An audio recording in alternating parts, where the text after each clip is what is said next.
Welcome to This Explainer. Today, we are going to completely dismantle a really common misconception about how businesses actually operate. And we're going to explore the true blueprint of marketing based directly on our source chapter.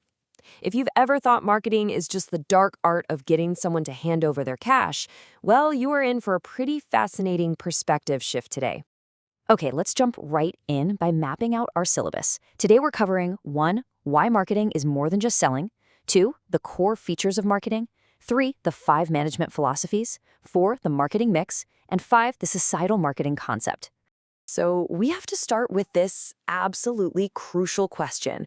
Is marketing just a fancy word for selling? It's such an easy trap to fall into. You see a flashy ad, you buy a product, and you naturally assume that whole interaction was just selling. But we really need to challenge those preconceived notions about what businesses are actually doing behind the scenes when they try to win your attention. That brings us to section 1, more than just selling. Let's look at the academic foundation of what marketing truly means. The crucial takeaway here is from the renowned marketing expert Philip Kotler. Notice that he defines this not as a simple financial transaction, but as a social process. Think about that.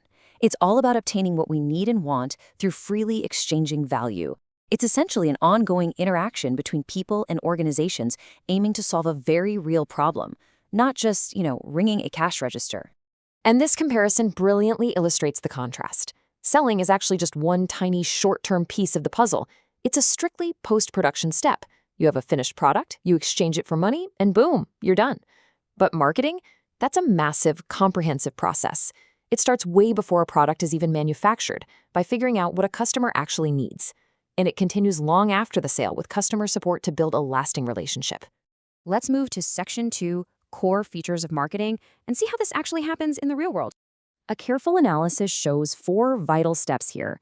The whole process naturally flows from the very beginning, feeling a deprivation, which is a need, or having a specific desire, which is a want. To satisfy that, marketers move to step 2, crafting a specific market offering. Think of a beautifully designed smartphone with a specific set of features and a set price. Step 3 is establishing customer value, basically making sure the buyer actually feels the product is worth the cost. And finally, step 4 is the exchange mechanism, where buyers and sellers freely come together to make the trade. All right, section 3, 5 management philosophies. Now that we know what marketing is, let's explore how businesses historically figured out the best way to do it. Now, what's really fascinating about this table is how it tracks the evolution of the whole business mindset. Look at the starting points. Originally, companies operated under the production concept, starting in the factory, focusing purely on churning out massive quantities of affordable stuff. Then they shifted to the product concept, where they obsessed over product quality. Next came the selling concept, where they just aggressively pushed existing factory goods onto consumers. But look at the bottom 2 rows. The marketing concept radically flips the starting point away from the factory and directly to the market itself. It focuses entirely on customer needs. And finally, the absolute pinnacle is the societal concept, which genuinely cares about the market and the well-being of society as a whole. With those philosophies established, let's zoom in on section 4, the marketing mix.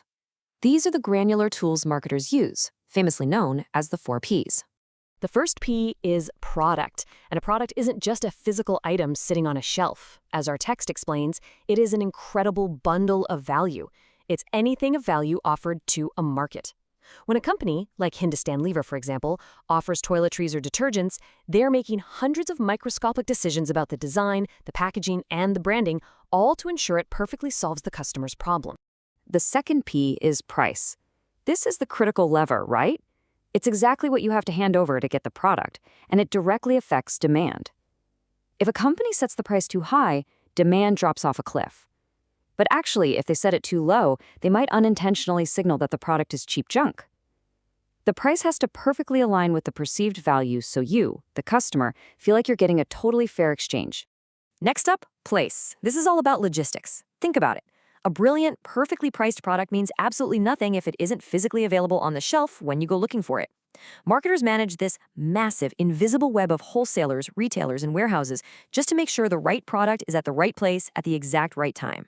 The final P is promotion. This is the communication arm of the blueprint. Promotion combines advertising, public relations, and things like sales discounts. The goal here is to inform potential buyers about why this product is great and to gently persuade them to make a purchase rather than just forcing it.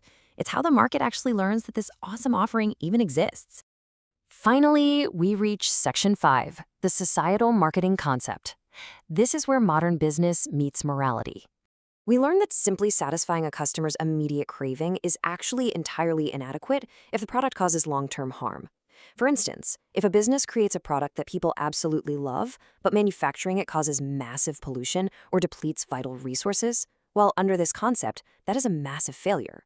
Modern business simply cannot be short-sighted. It demands protecting the long-term well-being of the consumer and the environment. A perfect real-world example of this is Procter & Gamble. P&G didn't just look at what consumers wanted to buy. They proactively studied the environmental footprint of their products. To drive sustainable development, they completely reimagined their packaging.